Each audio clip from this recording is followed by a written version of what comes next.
আমি তোমাদের কাছে একটা নতুন কিছু কাজ নিয়ে এসেছি। সে কাজটা তোমরা সবাই জানো আমি কেমন ধরনের কাজ করতে চাই। আমি একটা ক্রিয়েটিভ কাজ করতে চাই। যেমন আমার একটা ঘরে একটা রন্ধন ছিল, সেটা রন্ধনটা দেখছিলাম অনেক দিন পর বের করেছে। তারপর দেখছি যে একটা একটা লোক এসছে, তোকে লোকটাকে দিয়ে দিচ্ছে, কাবাডি যারা লোহা লোকর বিক্রি করে তাদেরকে দিয়ে দিচ্ছে। আমি তাকে দেখলাম যে রন্ধনটা তো একটা আর্ট করা যাবে, যেহেতু আমরা আর্টিস্ট, মানে সব জিনিসকে আর্ট নিয়ে ভাবি। তার জন্য বললাম এটাকে জগন্নাথ ঠাকুরের একটা রূপ দেওয়া যাক, যে কেমন হয়। আমি তো জানি এটা কাল্পনিক থেকে ভেবেছি যে এটা কীভাবে করলে জিনিসটা দেখতে ভালো লাগে, তোমাদের সামনে আমি তুলে ধরবো।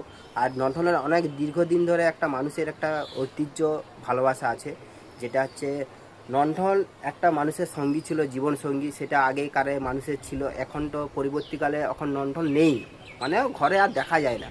অনেক বহু পুরনো যদি বাড়ি হয় বা একবার গ্রাম অঞ্চলে, সেইখানেই লণ্ঠন দেখা যায়। ওরা থাকে বা নাই থাকে। এখন এখন লণ্ঠন উঠে গেছে, এখন ইলেকট্রিক অনেক কিছু চলে এসছে, ল্যাম্প ডুম, তার জন্য উঠে উঠে গেছে। কিন্তু এটার সঙ্গে আমরা পড়াশোনা চালিয়েছিলাম, এমনকি পড়াশোনা জীবনের সঙ্গী ছিল লণ্ঠন। কোথাও ঘুরতে গেলে বা কোথাও বাইরে বেড়াতে গেলে লণ্ঠন নিয়ে যেত। যাতে এই লণ্ঠনটা এমনভাবে আবিষ্কার করা হয়েছিল যাতে এই যে লণ্ঠনটা যাতে না নিমে যায় বাতাসে। লণ্ঠনটা এমন যে একটা জীবনের একটা সঙ্গী ছিল, যেমন আলো, যে জীবন।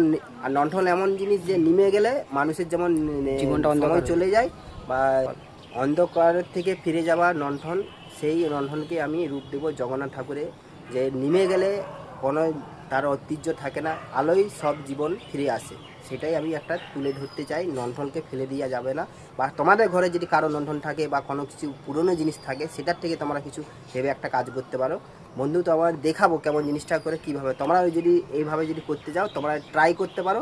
আমার মতন কাজ তোমরাও সাকসেস পাবে। কিন্তু দেখে আমাকে বলবে, কমেন্টে অবশ্যই জানিও। ঠিক আছে?